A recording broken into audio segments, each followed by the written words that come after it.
안녕하세요. 하이봄 성형외과 백은일 원장입니다. 하이봄 성형외과 우경식 원장입니다. 오늘은 환자분들이 그 성형 수술을 받으실 때 수술 전 그리고 수술 후에 주의해야 될 사항들에 대해서 조금 이야기를 나눠보도록 하겠습니다.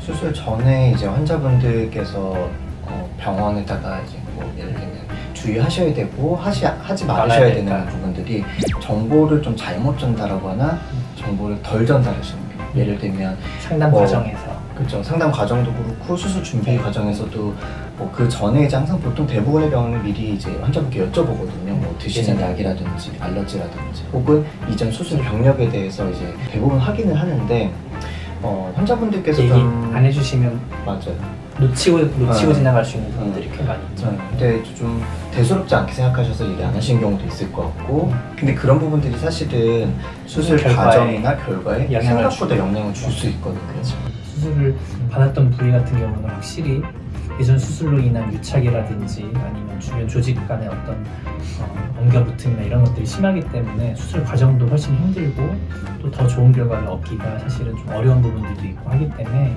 그런 부분들에 대한 정보를 잘 알려주셔야 저희도 그런 거에 대한 준비를 미리 하고 그거에 대해서 조금 더 정확한 플랜을 짤 수 있고 그런 부분들이 더 좋은 결과가 이어질 수 있습니다. 네. 그렇죠. 그리고 이제 아무래도 대부분 수술할 때 정도의 차이는 있지만 수면 마취를 하게 되잖아요. 근데 이제 뭐 수면 마취에 영향을 주는 뭐 천식이라든지 이런 질환이 있으시거나 아니면 수면 마취 약 성분을 쓰기 좀 어려운 알러지 같은 게 있는 그런 경우도 좀 미리 말씀을 잘 해주셔야 되고 특히 이제 뭐 천식 같은 경우 호흡기나 이런 거 미리 사용하고 계신다고 하면 그런 거 꼭 이제 미리 네뷸라이저 이런 거 가지고 오셔야 돼요. 수술 당일에도. 그리고 심장 질환이라든지 그런 것도 다 말씀해 주셔야 되고 드시는 약도 이제 당은 순한 걸 수도 있지만 이게 뭐 약간 출혈성 경향을 일으킬 수도 있고 이런 경우에는 또 수술 결과나 수술 과정에 영향을 미치기 때문에 그런 부분도 좀 말씀해 주시는 게 필요하죠. 뭐 약에 따라서는 수술 전 최소 뭐 한 일주일 이상 약을 끊어줘야 수술 즈음 돼서 어떤 출혈성 경향이 좀 줄어들다거나 그럴 수 있기 때문에 그런 복용 중인 약이라든지 혹은 뭐 영양제라든지 혹은 간혹 예전에 경험해봤던 거는 뭐 영양제나 한약 같은 거라든지 보약이라든지 이런 것들도 수술 중에 제가 영향을 좀 받는다고 생각했던 부분들이 있어서 그런 부분들도 좀 잘 알려주셔야 수술에 분명히 도움이 될 수 있는 부분이 되겠습니다.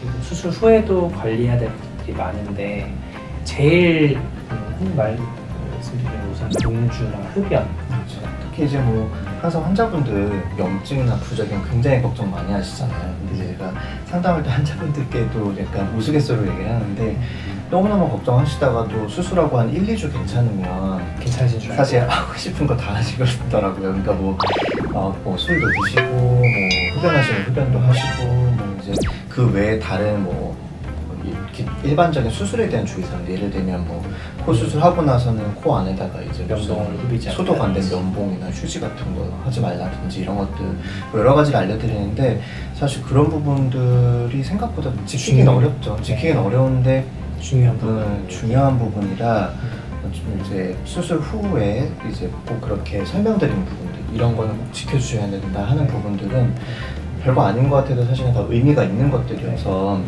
그런 부분들은 잘 지켜주셔야 될 것 같아요.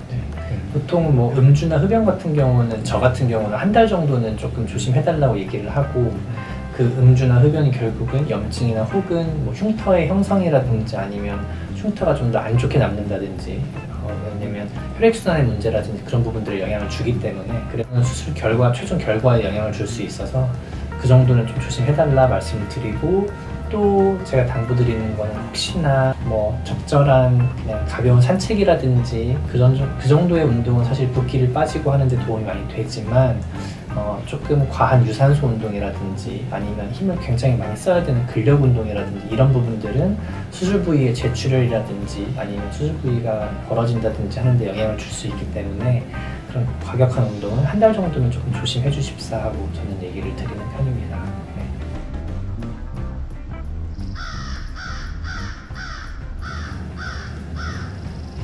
저도 비슷한데. 아 그러시군요.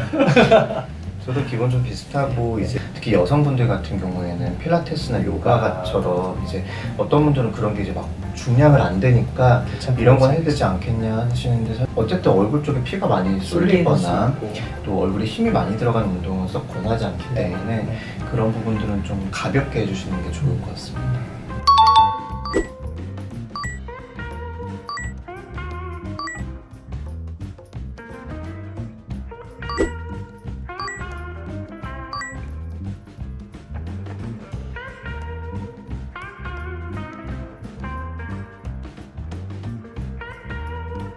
이 수술이라는 게 단순히 수술 그 자체만 중요한 게 아니라 수술 전 그리고 수술 후에 환자분들이 조금 도와주셔야 될 부분들도 있고 그런 것들이 같이 조화가 되었을 때 최종적으로 더 좋은 결과를 얻을 수 있기 때문에 방금 말씀드렸던 그런 부분들을 잘 지켜주셔서 부디 환자분들도 더 좋은 결과를 얻어가실 수 있으셨으면 좋겠습니다.